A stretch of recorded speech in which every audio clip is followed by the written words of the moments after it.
In Chirang district, Devsri today, in the Sobha of Assam Gorkha Student Union, Arjun Chetri, the president of Central AGSU, was present. He said that the Assam will continue to demand the Gorkhas with the government, and every school there should be a Nepali subject and Gorkha autonomous. The council has said to be demand.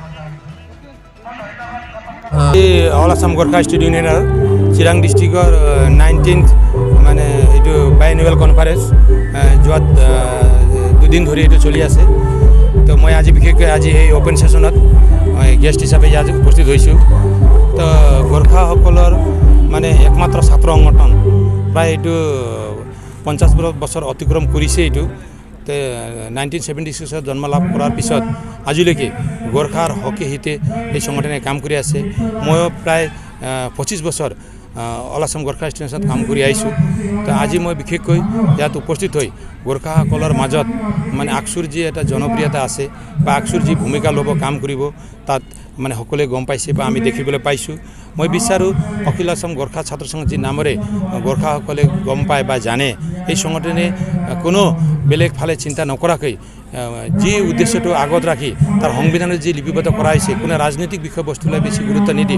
জাতিৰ হকে কাম কৰক এটো মই আহ্বান জনাইছো আৰু আজিৰ এই মুকলি হবৰ পৰা মই এটো আহ্বান জনাইছো বৰ্তমান বিটিআৰ চৰকাৰে আমাৰ বিটিআৰ চিফ প্ৰমোদ বড়ো ডাঙৰীয়াই যি ধৰণে বিটিআৰ থকা সকলো জাতি জনগোষ্ঠীক বিটিআৰ থকা 23টা জাতি জনগোষ্ঠীক একত্ৰিত কৰি বিটিআৰ থকা 32 লাখ মানুহক হকে যদি কাম কৰা আৰু ইয়াৰ ভিতৰতে গোৰ্খা এটা মেজৰ কমিউনিটি বিটিআৰত আৰু এই কমিউনিটিৰ ডেভেলপ হ'ব লাগে এই কমিউনিটিৰ উন্নয়ন হ'ব লাগে আৰু এই কমিউনিটি উন্নয়ন হলে এই কমিউনিটি আগবাঢ়ি গলে বিটিআৰটো সফল হ'ব বুলি তেখেতে চিন্তা কৰিছে ইয়াত আমি সকলোৱে তেখেতক সহযোগ কৰিব লাগিব আৰু আগন্তুক দিনত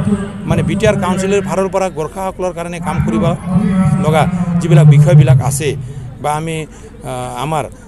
জাতিৰ হকে বা আমাৰ ঠাইৰ হকে যি কাম কৰিব লগা আছে তাত নিশ্চয় বিটিআৰ কাউন্সিলৰ পাৰ্ষদ হিচাপে মই কাম কৰি যাম এইটো মই মানে আহ্বান জনাইছো সৰকাৰ বুলি ক'লে তো আমি আগৰ চৰকাৰে কি কাম কৰিছে বুলি যদি আমি কওঁ মানে আজি যদি তেখেতসকলৰ লগত বা তেখেতৰ লগত থকা তেখেতৰ পাৰ্টিত থকা যিবিলাক আমাৰ গোৰ্খা নেতাসকলে আছে তেখেতক যদি হুদু তেখেতসকলে এটা কামটো এইটো কৰিছে বুলি দেখাব নোৱাৰে কিন্তু আমি কৈছো আমি ৰাইজক খালি কথাৰে নহয় কামৰে আমাৰ পৰিচয় দিম আমি এটো অলৰেডি কৰিছো আমি যি এটা আমাৰ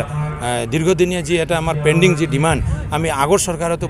আমাৰ জাতীয় সংগঠনবিলাক দিছিল কিন্তু তেখেতে আওকাণ কৰিছে কোনো কাম কৰা নাই কিন্তু এই বিলি প্ৰমোদ বড়ো চৰকাৰ তথা অসমৰ জনপ্ৰিয় মুখ্যমন্ত্ৰী আমাৰ ডক্টৰ হেমন্ত বিশ্ব শৰ্মা ডাঙৰীয়াই যি ধৰণে কাম কৰিছে আমি ভাবো নিশ্চয় এই চৰকাৰে আমাৰ হকে কাম কৰিব আৰু মই বিশেষভাৱে আহ্বান জনাইছো বিটিআৰত থকা বিভিন্ন জাতীয় সংগঠন তথা আমাৰ সম্প্ৰদায়ক সকলোৱে আগবাঢ়ি আহক প্ৰমোদ বড়োক সহায় কৰক প্ৰমোদ বড়োক শক্তিশালী কৰক প্ৰমোদ বড়ো শক্তিশালী হলে প্ৰমোদ বড়ো আগবাঢ়িলে গোৰ্খাসকলৰ ইয়াত মানে কিবা না কিবা মানে আগবাঢ়ি যাব আৰু গোৰ্খাসকলৰ ভৱিষ্যত উজ্জ্বল হ'ব বুলি মই বিশ্বাস কৰোঁ যি এন্টি সোশ্যাল এক্টিভিটি আৰু যি বিষয়বিলাক আছে এটো সদায় আমাৰ চৰকাৰৰ ফালৰ পৰা এটো আমি বিৰোধ কৰি আছো ষ্ট্ৰিক্টলি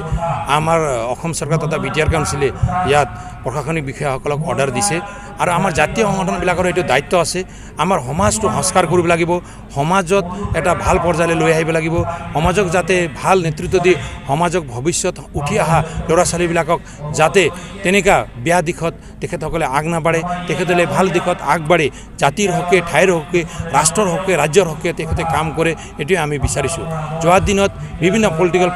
পাৰ্টিসকলে মাথন ৰাজনৈতিক লাভালাভৰ বাবে আমাৰ ইয়াং জেনেৰেশ্যনক মানে ভুল পথেৰে তেখেতসকলে লিড কৰিছিল আমি বিচাৰিছো এইবিলাক যি ভুল পথেৰে তেখেতসকলে আগবাঢ়িব বিচাৰিছে মানে মাদক দ্ৰব্য সেৱন কৰি তেখেতসকলে যি ধৰণৰ নিজৰ ভৱিষ্যতটো নষ্ট কৰিবলৈ আগবাঢ়িছে ইয়াৰ পৰা বাদ দি তেখেতসকলে মূল সুতুলৈ আহি সকলোৱে ভাল মানে পৰিবেশত কাম কৰক শিক্ষা দীক্ষা গ্ৰহণ কৰক আজি অসম তথা বিটিআৰ আগবাঢ়িব লাগিব অসমৰ মুখ্যমন্ত্ৰীয়ে কৈছে ভাৰতৰ ভিতৰত মানে অসমটো মানে টপ 5ত মানে লৈ যাবলৈ তেখেতে চেষ্টা কৰিছে আৰু আমাৰ মানে বিটিআৰ চিফ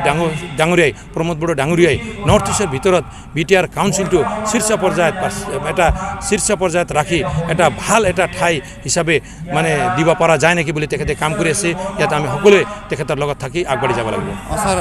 100% তেখেতে কাউন্সিলত অহাৰ লগে লগে এক মাহতে আমাৰ কেইটামান কাম কৰি দিল আৰু আমাৰ বহুত কাম কৰিব লগা আছে যেটো বিটিআৰৰ মানে ইখতিয়াৰ ভিতৰত থাকে তেখেতে কাম কৰিব আৰু তেখেতে নোৱাৰা যিবিলাক ষ্টেটে পৰা কামটো তেখেতে ষ্টেটলৈ প্ৰেছাৰ ক্ৰিয়েট কৰি হ'লেও আমাৰ কাম কৰি দিব তেখেতৰ এটাই উদ্দেশ্য আছে বিটিআৰ থকা আদিবাসী হওক আপোনাৰ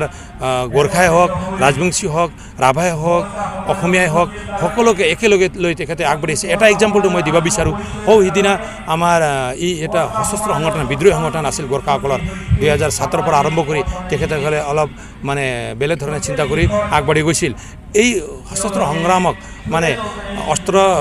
লে ডাউন কৰি মূল সুতুলি আনিবৰ কাৰণে আমাৰ প্ৰমোদ বড়ো ডাঙৰীয়া UPPLৰ ইস্তাহাৰতে দিছিল এই ইস্তাহাৰ মতে তেখেতে সিদিনা মুখ্যমন্ত্ৰীৰ লগত আলোচনা কৰি এই সংগঠনকো এটা মূল সুতুলি আনিবলৈ কাৰণে তেখেতে কাম কৰিছে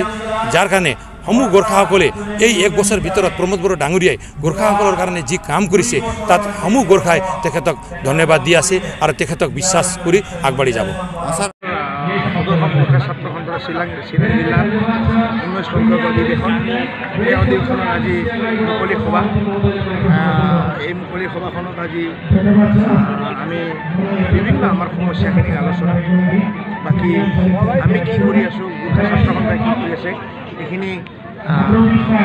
সকলো কথা আজি আমি ইয়াত আলোচনা কৰিছোঁ আগন্তুক দিনত আৰু আমি কি কৰিম এই বিষয়েও আলোচনা হৈছে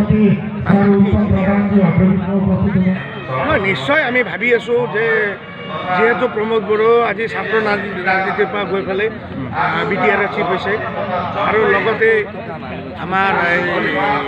অসমৰ মাননীয় মুখ্যমন্ত্ৰী ডক্টৰ হিমন্ত বিশ্ব শৰ্মা ডাঙৰীয়া আছে আমি ভাবিছোঁ অসম চৰকাৰে আমাৰ যিখিনি সমস্যা আছে গোৰ্খাসকলৰ সেই সমস্যাখিনিক অসম চৰকাৰে আজি গুৰুত্বভাৱে লৈছে আৰু সমস্যাখিনি সোনকালে সমাধান কৰিব বুলি আমি ভাবোঁ লগতে BTCৰ চিফ যেনেকৈ BTCৰ ট্ৰাইবেল বেল্ট এণ্ড ব্লকত বিশেষকৈ 4টা